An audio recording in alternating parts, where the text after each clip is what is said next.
Complete nervous system का disorder. इसमें पहला देखते हैं मल्टीपल स्क्लेरोसिस। ये क्या होता है? It is a chronic progressive and degenerative disorder होता है that occur due to destruction of myelin sheath of neuron of the CNS। बोले तो इसमें माइलिन शीथ इज इसेंशियल होता है for normal conduction of nerve impulse के लिए।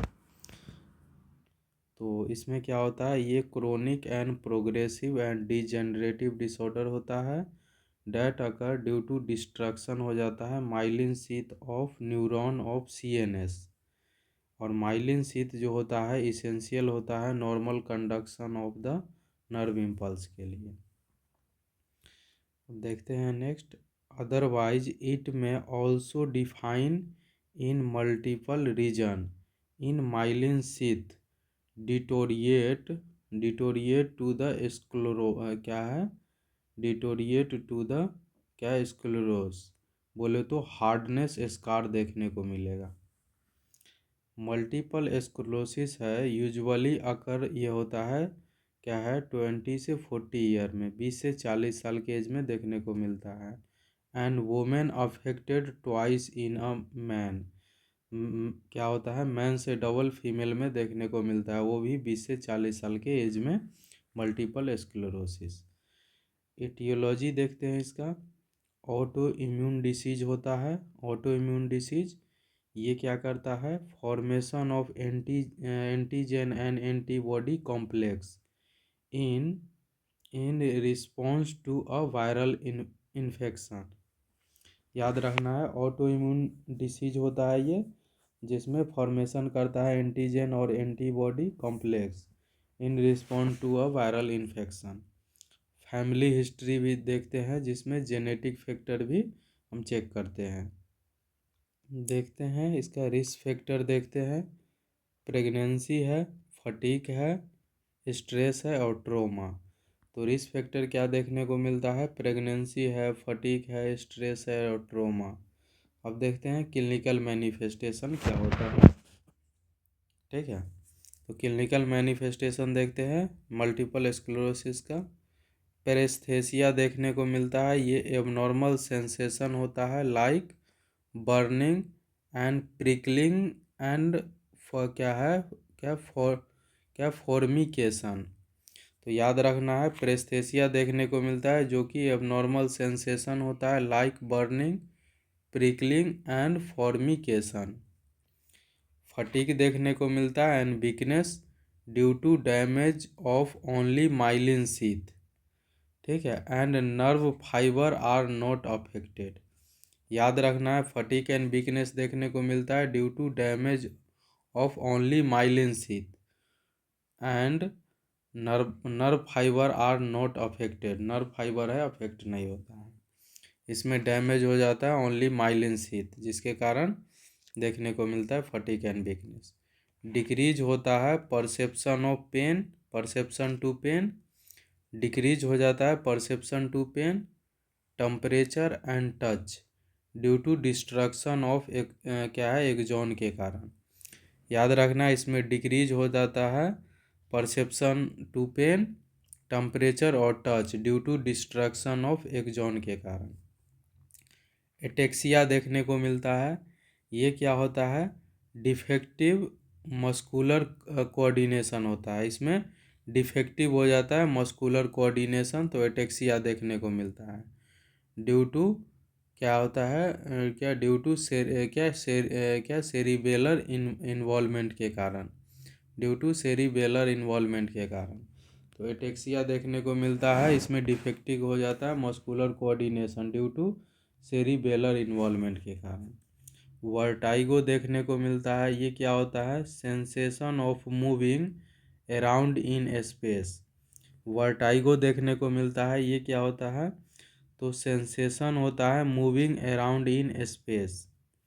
Blood vision देखने को मिलता है एंड डिप्लोपिया, ये ड्यू टू ऑप्टिक न्यूराइटिस के कारण। याद रखना है ब्लड विजन और डिप्लोपिया देखने को मिलता है ड्यू टू ऑप्टिक न्यूराइटिस के कारण। डिस्फेजिया देखने को मिलता है जिसमें डिफ़िकल्टी होता है स्लोविंग में डिफ़िकल्टी होता है, उसको डिस्फेजिया बोलते हैं। अर्जेंसी देखने को मिलता है frequency, retention and incontinence of urine. याद रखना है, urgency, frequency and retention and incontinence of urine due to क्या होता है मतलब ड्यू टू क्या है डीमाइलिनेशन ऑफ स्पाइनल कोड के कारण देखने को मिलता है। एबनॉर्मल रिफ्लेक्स देखने को मिलता है लाइक पॉजिटिव बाविंस्की रिफ्लेक्स। याद रखना, एबनॉर्मल रिफ्लेक्स देखने को मिलता है like positive Babinski reflex. Emotional changes देखने को मिलता है, emotional changes like apathy, euphoria, inability and depression. क्या है, इमोशनल चेंजेस देखने को मिलता है जिसमें apathy, euphoria, inability and depression. अब देखते हैं हेमीप्लेजिया क्या होता है। क्या है, हेमीप्लेजिया जो होता है क्या, paralysis of one side of body देखने को मिलता है, उसको हेमीप्लेजिया बोलते हैं। Due to unilateral lesion of pyramidal track at cervical region और at cerebral cortex and brain stem. तो हेमीप्लेजिया में क्या होता है, ये पैरालिसिस हो जाता है वन साइड ऑफ बॉडी में, उसको हेमीप्लेजिया बोलते हैं due to unilateral lesion of pyramidal track at cervical region at cervical cortex and brain stem. Quadriplegia जिसको टेट्राप्लेजिया बोलते हैं, इसमें पैरालिसिस हो जाता है फोर लिम्ब में due to bilateral lesion of pyramidal track at cervical region पे। ठीक है, अब देखते हैं पैराप्लेजिया। ये पैरालिसिस हो जाता है both lower limb due to bilateral lesion of pyramidal track at thoracic and lumbar region में। कहाँ पे, थोरैसिक एंड लंबर रीजन में। डाइप्लेजिया क्या होता है, पैरालिसिस हो जाता है, paralysis of similar part on both side of body, उसको क्या बोलते हैं, डाइप्लेजिया। डाइप्लेजिया क्या होता है, पैरालिसिस हो जाता है of similar part on the क्या है, बोथ साइड ऑफ बॉडी। मोनोप्लेजिया है, पैरालिसिस हो जाता है ऑफ सिंगल लिम्फ या फिर सिंगल ग्रुप ऑफ मसल में, उसको बोलते हैं मोनोप्लेजिया। नेक्स्ट देखते हैं डायग्नोसिस। एमआरआई करते हैं, ईईजी करते हैं और सीटी स्कैन। एमआरआई करेंगे तो ये डिटेक्ट करता है 3 to 4 mm डायमीटर होता है स्क्लेरोटिक प्लेक, इंक्रीज हो जाए तो इसमें gamma globin level in CSF। याद रखना है, स्पेशली इसमें इंक्रीज हो जाता है gamma globin level in CSF में। मैनेजमेंट कैसे करना है, प्रोवाइड करना है रेस्ट ड्यूरिंग अटैक, प्रोवाइड करना है ड्यूरिंग अटैक है और रेस्ट करना है। प्लेस करना है on I patches on the affected I for diplopia के लिए। एडमिनिस्टर्ड करना है कॉर्टिकोस्टेरॉइड में प्रेडनिसोन देते हैं एंड मेथाइल प्रेडनिसोन, और इम्यूनोसप्रेसेंट देते हैं जिसमें क्या देते हैं, क्या देंगे तो क्या देंगे मतलब एजाथियोप्रिन और मैथोट्रेक्जेट एंड साइक्लोफॉस्फोमाइड देते हैं for anti inflammation for the immune suppression के लिए। एडवाइस करना है क्लाइंट को टू अवॉइड फटीग, स्ट्रेस और इन्फेक्शन के लिए। क्लाइंट को एडवाइस करना है, अवॉइड करना है फटीग, स्ट्रेस और इन्फेक्शन। एडवाइस करना है फॉर बैलेंस डाइट के लिए, ठीक है, इंक्लूडिंग लो फैट हाई फाइबर। याद रखना, एडवाइस करना है फॉर बैलेंस डाइट के लिए, low fat high fibre to relieve constipation के लिए, जिससे रिलीव हो जाए कॉन्स्टिपेशन। तो बैलेंस डाइट देना है जिसमें लो फैट देना है और हाई फाइबर, जिससे रिलीव हो जाए कॉन्स्टिपेशन।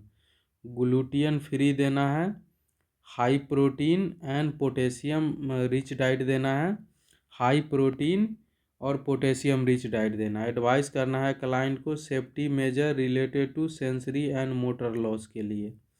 एडवाइस करना है क्लाइंट को safety measure related to sensory and motor loss के लिए। नेक्स्ट देखते हैं पार्किंसन डिसीज। ये क्या होता है? It is a degenerative disorder occur due to degeneration of dopamine producing cell in the substantia nigra. ठीक है, a nuclei in extra pyramidal system of mid brain which result in dopamine deficiency. Dopamine है ये क्या है? Play role in a sensory filtering. ये inhibit कर देता है एक्साइटेटरी इम्पल्स को। पार्किंसन डिसीज है occur due to dysfunction of extra pyramidal tract. ये डिसफंक्शन कर देता है एक्स्ट्रा मिडल ट्रैक को। क्या है पार्किंसन डिसीज में? मोस्ट ऑफन डेवलप होता है ये 60 ईयर ऑफ एज में। इटियोलॉजी क्या होता है पार्किंसन का? एग्जैक्ट कॉज तो अननोन होता है, but some toxic environmental chemical such as pesticide and carbon monoxide are suspected contributing factor होता है। फैमिली हिस्ट्री भी देखने को मिलता है। नेक्स्ट देखते हैं क्लिनिकल मैनिफेस्टेशन में 3 कार्डिनल फीचर्स देखने को मिलता है। ट्रेमर देखने को मिलता है जिसको पिल रोलिंग बोलते हैं। तो 3 क्या है कार्डिनल फीचर्स होता है जिसमें ट्रेमर देखने को मिलता है। पिल रोलिंग ट्रेमर देखने को मिलता है इसमें। ठीक है, रिजिडिटी देखने को मिलता है जिसको स्टिफनेस बोलते हैं। एंड ब्रेडिकार्डिया जिसमें एबनॉर्मल स्लो मूवमेंट हो जाता है। तो याद रखना है पार्किंसन का क्लिनिकल मैनिफेस्टेशन जो होता है, ट्रेमर देखने को मिलता है जिसको पिल रोलिंग बोलते हैं, रिजिडिटी को स्टिफनेस, और ब्रेडिकाइनेसिया जिसमें एबनॉर्मल स्लो मूवमेंट हो जाता है। मास्क लाइक फेस देखने को मिलता है जिसमें ब्लैंक फेशियल एक्सप्रेशन हो जाता है एंड ड्रूलिंग भी देखने को मिलता है। तो मास्क लाइक फेस हो जाता है, ब्लैंक हो जाता है, फेशियल एक्सप्रेशन एंड ड्रूलिंग देखने को मिलता है। काइनेसिया देखने को मिलता है, ये है loss of control of voluntary muscle movement. Kinesia में है क्या होता है? लॉस हो जाता है control of voluntary muscle movement. Monotonous speech देखने को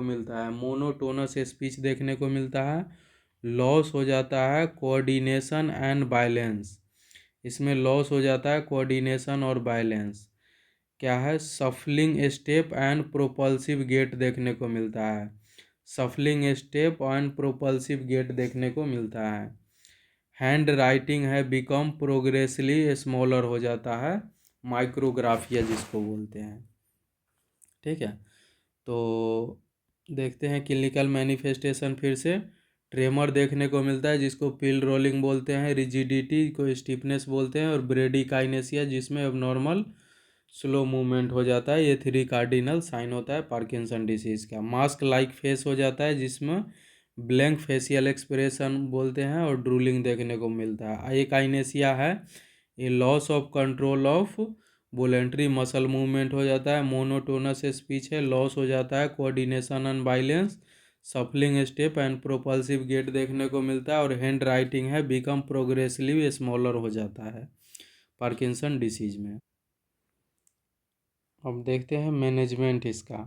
प्रोवाइड करना है small frequent high calorie protein fibre and soft diet. याद रखना है प्रोवाइड करना है small frequent high calorie protein fibre and soft diet देना है।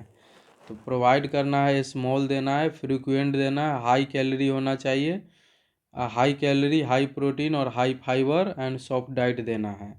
इनक्रेज करना है क्लाइंट को to lift feet when walking and to avoid prolong sitting के लिए।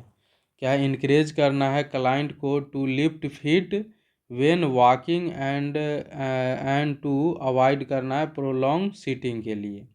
एडमिनिस्टर करना है एंटी पार्किंसन मेडिकेशन जिसमें क्या देते हैं ये ड्रग जो है रीस्टोर कर देता है बैलेंस बिटवीन न्यूरोट्रांसमीटर लाइक क्या है acetyl Colin and dopamine in CNS.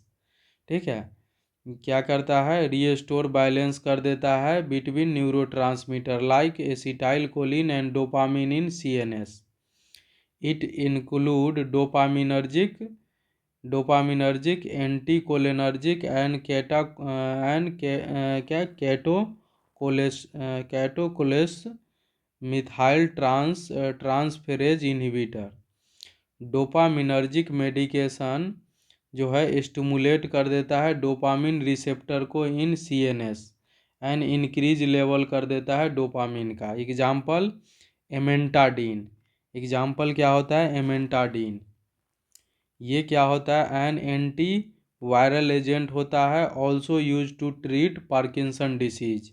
एमेंटाडीन है एंटी वायरल एजेंट होता है जो ट्रीट करता है पार्किंसन डिसीज को। ब्रोमोक्रिप्टीन होता है, ये also use to suppress lactation and hyper प्रोलैक्टीमिया।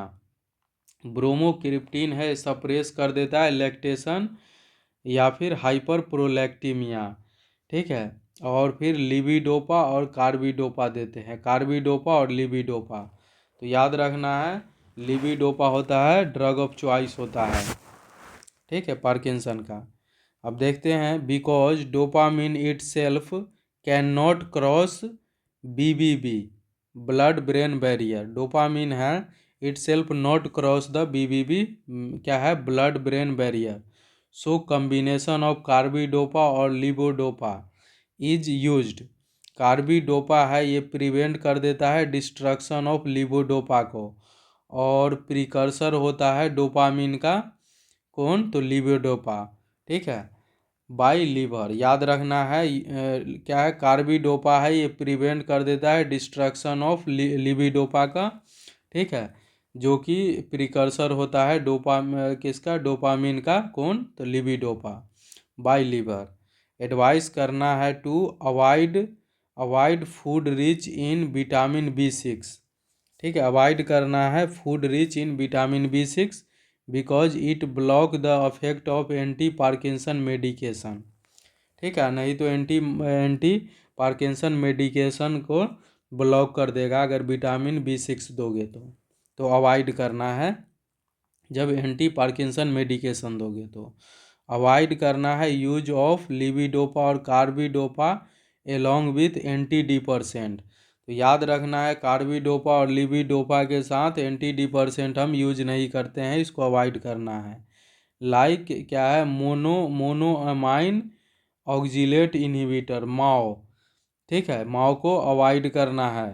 ठीक है, याद रखना है। ठीक है, क्या है? लिबिडोपा और कार्बिडोपा के साथ एंटी डिपर्सेंट नहीं देते हैं, जैसे एंटी डिपर्सेंट में माओ में मोनोअमाइन ऑक्सीडेज इनहिबिटर को अवॉइड करना है जब क्या है? लिबिडोपा और कार्बिडोपा चल रहा हो। तो अगर दे दोगे गलती से तो ये क्या करा सकता है? ये हाइपरटेंसिव क्राइसिस करा सकता है। नेक्स्ट डिसऑर्डर देखते हैं, माइस्थेनिया ग्रेविस, जिसको मस्कुलर वीकनेस भी बोलते हैं। ये क्या होता है? It is a neuromuscular disorder होता है, NMJ, characterized by considerable weakness and abnormal fatigue of voluntary muscle हो जाता है। क्या होता है? ये न्यूरोमस्कुलर डिसीज होता है जिसको NMJ बोलते हैं, characterize by considerable weakness and abnormal fatigue होता है ऑफ वोलेंट्री मसल। ये it is a defect of transmission of nerve impulse at क्या है? मायोन्यूरल बोले तो न्यूरोमस्कुलर जंक्शन पे। इसमें डिफेक्ट हो जाता है transmission of nerve impulse at क्या है? न्यूरेनल बोले तो न्यूरोमस्कुलर जंक्शन पे। कॉज क्या होता है माइस्थेनिया ग्रेविस का? तो it may be a auto immune disease, जिसमें क्या होता है? क्या है? Antibody produce by self body and destroyed the acetyl choline ACH receptor at the क्या है? Neuro muscular junction. इसमें क्या है? It may be a auto immune disease, the antibody produce by self body and destroyed हो जाता है acetyl choline receptor at neuromuscular junction पे cause decrease the number of function of acetyl choline receptor, जिसमें decrease हो जाता है number of function of acetyl choline receptor. Insufficient secretion हो जाता है एसिटाइल कोलिन का, इनसफिशियंट सिक्रीशन हो जाता है एसिटाइल कोलिन का। एक्सेसिव सिक्रीशन होता है कोलिनेस्टरेज का, एक्सेसिव सिक्रीशन हो जाता है कोलिनेस्टरेज का। An enzyme which destroyed acetyl choline, ठीक है, एक्सेसिव सिक्रीशन हो जाता है कोलिनेस्टरेज का, an enzyme which destroyed acetyl choline. अब देखते हैं क्लिनिकल मैनिफेस्टेशन क्या देखने को मिलता है। फ्लैक्चुएटिंग या changeable weakness of skeletal muscle हो जाता है, mainly muscle of I, chewing, speaking and breathing. याद रखना है, फ्लैक्चुएशन या चेंजेबल हो जाता है weakness of skeletal muscle, mainly muscle of I, chewing, speaking and beating, क्या है, ब्रीदिंग। एक्सट्रीम वीकनेस देखने को मिलता है एंड फटीग इन इवनिंग में, इवनिंग के time extreme weakness and fatigue देखने को मिलता है इवनिंग में। टोसिस देखने को मिलता है, टोसिस जिसको ड्रॉपिंग ऑफ आईलिड बोलते हैं, जो कि अर्ली साइन होता है ये। डिप्लोपिया देखने को मिलता है, तो ptosis and dropping of eyelid देखने को मिलता है and diplopia. Respiratory paralysis and failure देखने को मिलता है इसमें, रेस्पायरेटरी पैरालिसिस और फेलियर देखने को मिलता है माइस्थेनिया ग्रेविस में। डिफ़िकल्टी होता है च्यूइंग में, स्लोविंग में और ब्रीदिंग में। याद रखना है, डिफ़िकल्टी होता है च्यूइंग, स्लोविंग, क्या है, स्लोविंग एंड ब्रीदिंग में। वीक एंड हॉर्स, क्या है, वीक एंड हॉर्स, क्या है, हॉर्स वॉइस देखने को मिलता है, वीक एंड हॉर्स वॉइस। तो क्या क्या देखने को मिलता है इसमें। Fluctuating changeable weakness of skeletal muscle, mainly muscle of I, chewing, speaking और ब्रीदिंग में। एक्सट्रीम वीकनेस एंड फटीग देखने को मिलता है इवनिंग में। टोसिस देखने को मिलता है जिसको ड्रॉपिंग ऑफ आईलिड बोलते हैं and diplopia. Respiratory paralysis and failure देखने को मिलता है। डिफ़िकल्टी हो जाता है चूइंग, स्लोविंग एंड ब्रीदिंग, ठीक है, और वीक एंड हॉर्स वॉइस देखने को मिलता है। अब देखते हैं कॉम्प्लिकेशन। कॉम्प्लिकेशन में माइस्थेनिया क्राइसिस देखने को मिलता है, ये acute attack of myasthenia gravis होता है। माइस्थेनिया क्राइसिस है, ये acute attack of myasthenia gravis होता है। देखते हैं डायग्नोसिस करते हैं, उसमें टॉन्सिलन टेस्ट करते हैं। ये क्या होता है, it is used to diagnosis of myasthenia gravis and to differentiate between myasthenia crisis and cholinergic crisis. ये डिफ्रेंशिएट कर देता है between myasthenia crisis and cholinergic crisis को, जिसमें क्या होता है, क्या, muscular weakness due to excessive acetyl choline caused by excessive use of anti cholinesterase. याद रखना है, क्या, मस्कुलर वीकनेस देखने को मिलता है due to excessive acetyl choline caused by excessive use of anti cholinesterase के कारण। कीप है, एट्रोपिन रखना है, एट्रोपिन सल्फेट रखना है अवेलेबल वेन जब परफॉर्म करेंगे टेंसिलॉन टेस्ट। तो याद रखना है, जब टेंसिलॉन टेस्ट करते हैं तो एट्रोपिन सल्फेट है अवेलेबल रखना है बेड साइड। टॉन्सिलॉन टेस्ट है में increase risk for ventricular fibrillation, cardiac arrest, so emergency equipment keep ready रखना है। तो टेंसिलॉन टेस्ट करोगे तो ये इंक्रीज रिस्क कर देता है वेंट्रिकुलर फिब्रिलेशन और कार्डियक अरेस्ट को, सो इमरजेंसी इक्विपमेंट रेडी रखना है, ठीक है। एडमिनिस्टर करना है इंजेक्शन एड्रोफोनिया। टेंसिलॉन टेस्ट में कौन सा मेडिसिन देते हैं, तो इंजेक्शन देते हैं एड्रोफोनिया, टू क्लाइंट एंड एब्जर्व कर, क्या है, एब्जर्व करने के लिए बोलते हैं। इफ़ मसल स्ट्रेंथ इम्प्रूव हो गया है विदिन 30 to 60 सेकेंड में, तो पेशेंट है ये पॉजिटिव फॉर माइस्थेनिया ग्रेविस। अगर मसल स्ट्रेंथ है वो इम्प्रूव हो गया है 30 से 60 सेकेंड में, तो ये बोलता है कि पॉजिटिव है माइस्थेनिया ग्रेविस का। इफ़ अगर क्लाइंट स्लो, क्या है, क्लाइंट अगर शो कर रहा है नो इम्प्रूवमेंट पेशेंट या इज या नेगेटिव फॉर माइस्थेनिया ग्रेविस। अगर if client show no improvement patient in negative, उसको बोलते हैं myasthenia gravis. If muscle strength अगर डिक्रीज हो गया है further means patient have cholinergic crisis, जिसमें क्या है वीकनेस देखने को मिलता है due to overdosing of drug के कारण। एडमिनिस्टर करेंगे एट्रोपिन सल्फेट इस कंडीशन में।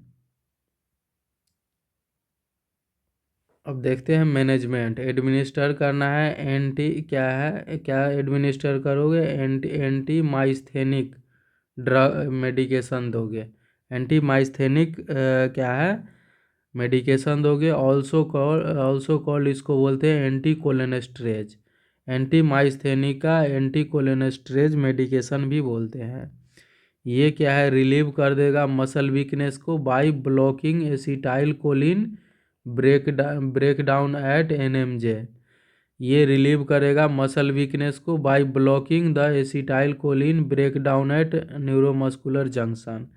एग्जाम्पल और नियोस्टिगमाइन, क्या है, नियोस्टिगमाइन होता है पायरोडिस, क्या है, पायरोडोस्टिगमाइन, फिजोस्टिगमाइन एंड एड्रोफोनियम। तो याद रखना है एग्जाम्पल आर नियोस्टिगमाइन, क्या है, नियोस्टिगमाइन, पायरोडोस्टिगमाइन, क्या है, physostigmine and edrophonium. Over use of these medication में कॉज कोलिनर्जिक क्राइसिस।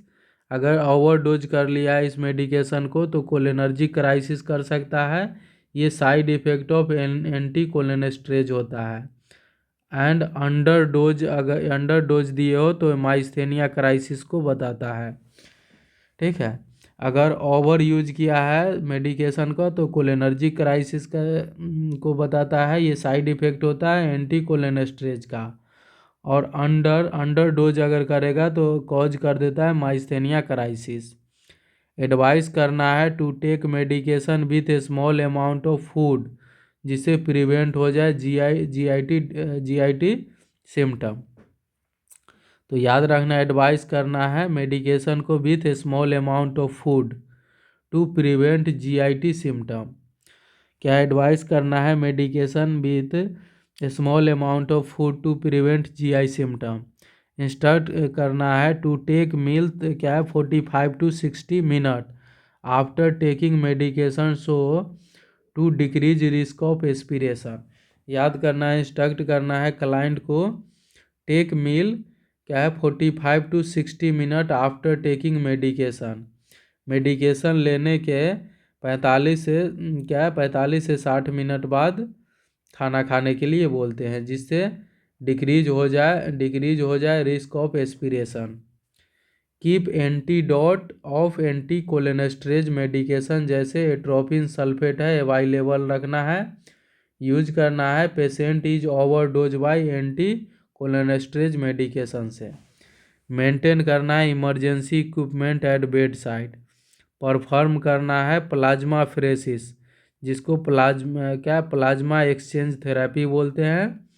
एडमिनिस्टर करना है IVIG, इंट्रावीनस इम्यूनोग्लोबुलिन।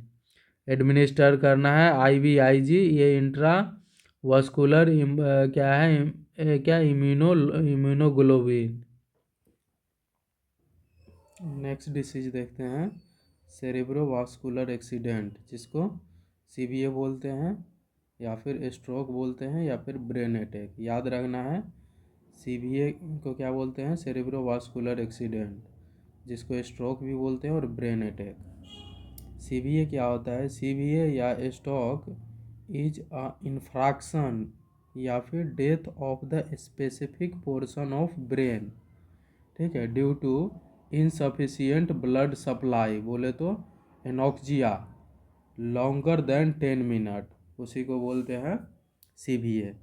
CVA जो होता है, CVA और स्ट्रोक इज अ इन्फ्रैक्शन या death of the specific portion of brain due to insufficient blood supply longer than 10 minute, ठीक है।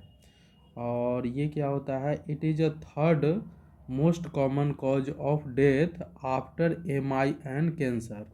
याद रखना है, सीवीए जो होता है ये थर्ड मोस्ट कॉमन जो होता है कॉमन कॉज ऑफ डेथ होता है आफ्टर एमआई और कैंसर के बाद। फर्स्ट तो होता है एमआई, उसके बाद कैंसर होता है, उसके बाद होता है सेरेब्रोवास्कुलर एक्सीडेंट। अब देखते हैं नेक्स्ट, ट्रांजिएंट इस्चेमिक अटैक या फिर इसी को बोलते हैं मिनी स्ट्रोक। ये क्या होता है, वार्निंग साइन होता है फॉर अपकमिंग स्ट्रोक के लिए। अब देखते हैं next, over a time slowly developing multiple small fraction some time called, उसको बोलते हैं साइलेंट स्ट्रोक। ठीक है, क्या होता है, over a time slowly developing multiple small infarction, क्या है क्या multiple small infarction some time देखने को मिलता है, उसको बोलते हैं साइलेंट स्ट्रोक। ठीक है, तो इसको फिर से देख ले, over a time slowly developing multiple small infarction, क्या इन्फ्रैक्ट सम टाइम कॉल्ड, उसको बोलते हैं साइलेंट स्ट्रोक। अब देखते हैं स्ट्रोक है मे बी अ क्या थ्रोम्बोटिक इम्बोलाई और हेमरेजिक स्ट्रोक। याद रखना है, स्ट्रोक जो है मे बी थ्रोम्बोटिक इम्बोलाई और हेमरेजिक स्ट्रोक होता है। अब देखते हैं इटियोलॉजी देखते हैं इसका, पार्शियल या complete obstruction of major intracranial vessels due to thrombi और इम्बोलाई। क्या होता है, पार्शियल और complete obstruction of major intracranial vessels due to thrombi और इम्बोलाई। अब देखते हैं next, haemorrhage due to injury, hypertension and cerebral aneurysm. याद रखना है, हेमरेज क्या है, हेमरेज है वो ड्यू टू इंजरी, हाइपरटेंशन और सेरिब्रल एन्यूरिज्म के कारण देखने को मिलता है। इसमें क्या है, dilation of week cerebral artery. ठीक है, तो पार्शियल और complete obstruction of major intracranial vessels due to emboli और क्या थ्रोम्बाई और इम्बोलाई की वजह से देखने को मिलता है। और नेक्स्ट, हेमरेज जो होता है ड्यू टू इंजरी, हाइपरटेंशन और सेरिब्रल एन्यूरिज्म के कारण देखने को मिलता है, डायलेशन हो जाता है बिग सेरिब्रल आर्टरी का। ठीक है, अब देखते हैं रिस्क फैक्टर क्या होता है सीवीए का, increase cholesterol level, diabetic mellitus, smoking, hypertension, obesity, oral contraceptive pills और स्ट्रेस। याद रखना है क्या क्या देखने को मिलता है, increase cholesterol level, diabetic mellitus, smoking, hypertension, obesity, stress और oral contraceptive pills. Clinical manifestation देखते हैं जो कि मोस्ट वीवीआई है। ठीक है, क्लिनिकल मैनिफेस्टेशन है वो depend on the area which blood vessels is affected. ठीक है, क्लिनिकल मैनिफेस्टेशन है वो डिपेंड होता है on the area which blood vessels is affected. तो स्ट्रोक इम्पैक्ट स्केल जो है is use to measure the affect of stroke on a person mobility, बोले तो speech, social activity and manual and क्या है इसको क्या बोलते हैं, मतलब manual dexterity, strength, emotion, memory and daily activity. याद रखना है, ये स्ट्रोक इम्पैक्ट स्केल है, ये यूज करता है मेजर करने के लिए इफेक्ट ऑफ स्ट्रोक। ठीक है, on a person mobility, speech, social activity and manual dexterity, strength, emotion, memory and daily activity. अब देखते हैं infraction in right hemisphere result in manifestation in the left side of body, जिसको बोलते हैं कंट्रालेटरल side. याद रखना है, अगर इन्फ्रैक्शन हुआ है राइट हेमिस्फीयर में तो रिजल्ट जो मैनिफेस्टेशन जो सिम्टम होगा वो लेफ्ट साइड ऑफ बॉडी का होगा। ठीक है, जिसको कंट्रालेटरल साइड बोलते हैं। और इसमें क्या है, चैन स्टॉक रेस्पिरेशन देखने को मिलता है। चैन स्टॉक रेस्पिरेशन ये क्या होता है, breathing pattern mark by period of apnea lasting 10 to 60 second followed by gradually increase depth and frequency of respiration, ठीक है, जिसको बोलते हैं hyper ventilation. It used by a dying person. ये मेनली डाइंग पर्सन में देखने को मिलता है चाइन स्टोक रेस्पिरेशन। तो चाइन स्टोक रेस्पिरेशन देखने को मिलता है सीबीए में। इसमें है ब्रीदिंग पैटर्न है वो पीरियड ऑफ अपनिया देखने को मिलता है लास्ट 10 to 60 सेकेंड में, और फॉलोड बाय ग्रेजुअली इंक्रीज हो जाता है depth and frequency of respiration. उसमें हाइपर वेंटिलेशन देखने को मिलता है, ठीक है, और ये डाइंग पर्सन में ये यूज किया जाता है। अब देखते हैं एग्नोसिया। एग्नोसिया क्या होता है? Inability to interpret sensation and hence to recognise familiar object और पर्सन। एग्नोसिया जो होता है inability to interpret sensation and hence recognise familiar object और पर्सन। अब देखते हैं नेक्स्ट एप्रेक्सिया। एप्रेक्सिया देखने को मिलता है। एप्रेक्सिया क्या होता है भैया? ये इनएबिलिटी टू परफॉर्म स्किल्ड बोले तो फैमिलियर, ठीक है, skilled movement on command even क्या है, even through command is understood. याद रखना है इसमें inability to perform skill movement on command, जिससे फैमिलियर रहता है। Even through command is understood, वो कमांड तो अंडरस्टूड कर रहा है लेकिन फिर भी वो परफॉर्म नहीं कर पाता है एप्रेक्सिया में, ठीक है। And there is willingness to perform the movement, ठीक है, and willingness to perform the movement क्या है, इट्स कॉल्ड क्या है, डिस्पेरेक्सिया। क्या है, इट्स कॉल्ड डिस्पेरेक्सिया इस क्या है, इफ कंडीशन इज माइल्ड। अगर माइल्ड कंडीशन रहेगा तो इसको डिस्प्रेक्सिया बोलते हैं। एप्रेक्सिया क्या होता है? इनएबिलिटी टू परफॉर्म स्किल, जिसमें फैमिलियर जो रहेगा जिससे ऑब्जेक्ट परफॉर्म करने के लिए, ठीक है, movement on command even through the command is understood and there is willingness to perform the movement, it is called dyspraxia if condition is mild.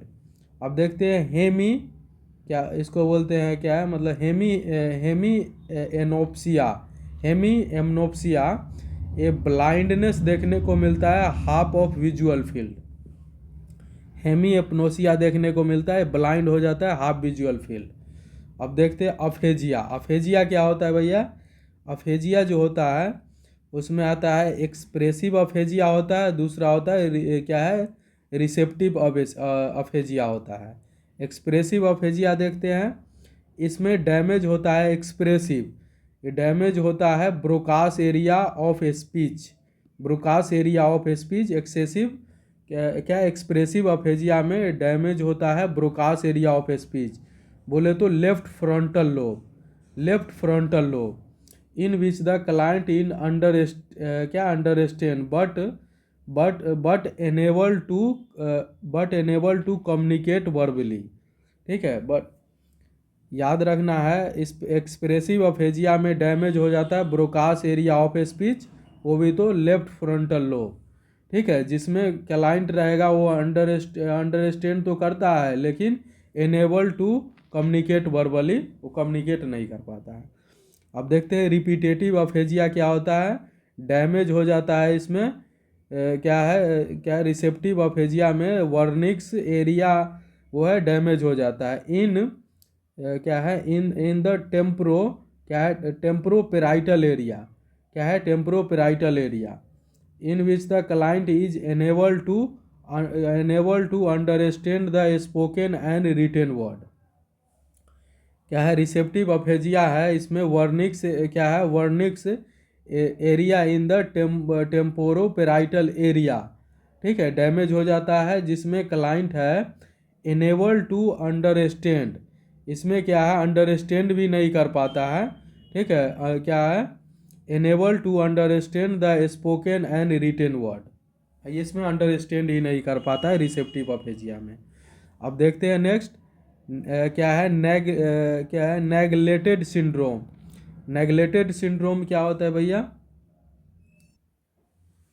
क्या है नेगलेक्टेड सिंड्रोम जो होता है neglected syndrome, client unaware if क्या है, client है वो unaware of the existence of his और हर पैरालाइज्ड साइड, बोले तो यूनिलेटरल नेगलेक्ट।